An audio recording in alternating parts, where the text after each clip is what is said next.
Hello.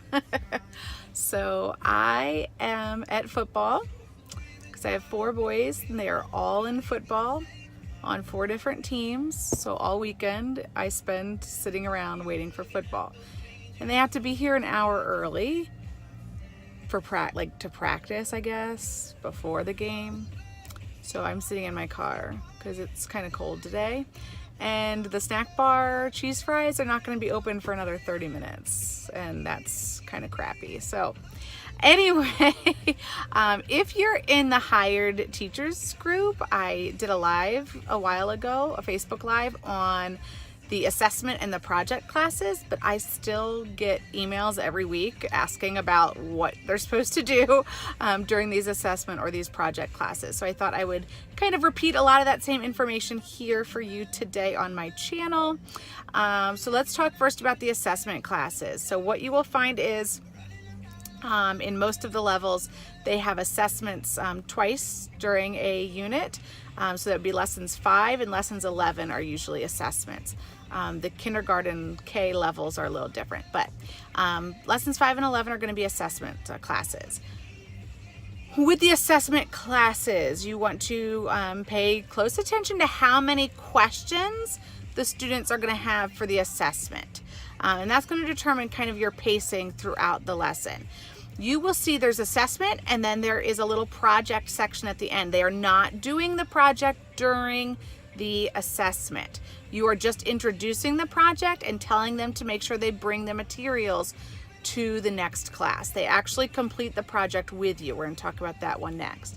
But in that assessment lesson, you're not doing the project with them. You are just kind of introducing it. So the teacher directions say to spend like 15 minutes on the assessment and 10 minutes on the project. No, lies. They tell lies. It is going to take you like 2-3 minutes to introduce this project quickly. Tell them, hey, make sure you bring the paper and pencils next class.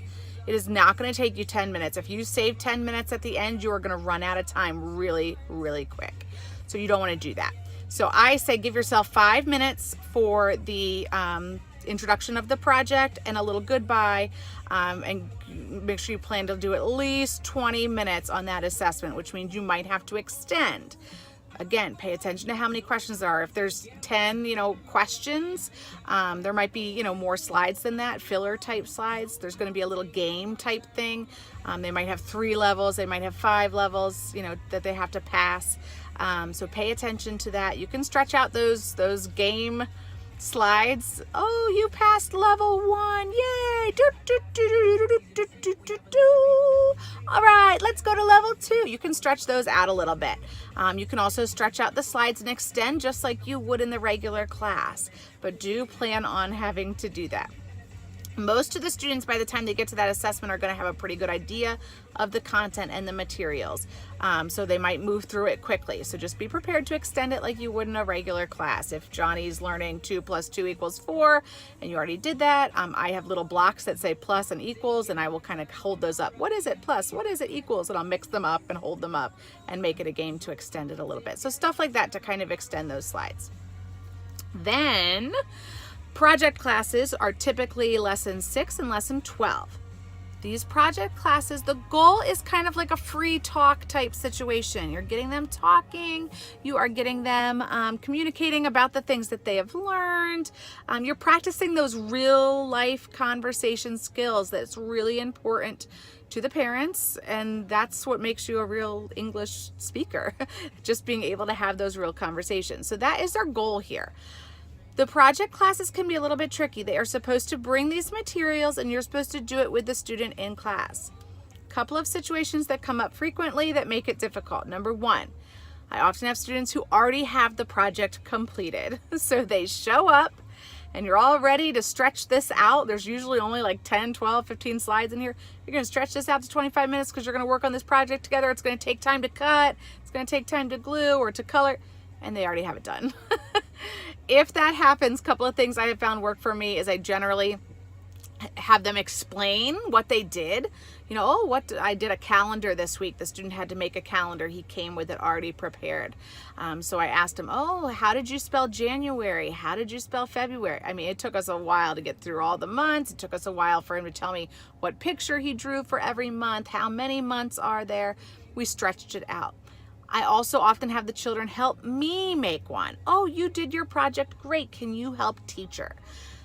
Johnny, what should I put for the first month? What do you have? Oh, January. How do I spell January? And I'll do it on my side so they can help me make the project. That will also stretch it out there as well.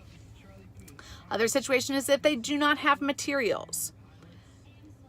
I can usually improvise this. I can usually get them to go get paper and a pencil at least. And most of these projects I can improvise and turn them into something that we can do with paper and colors.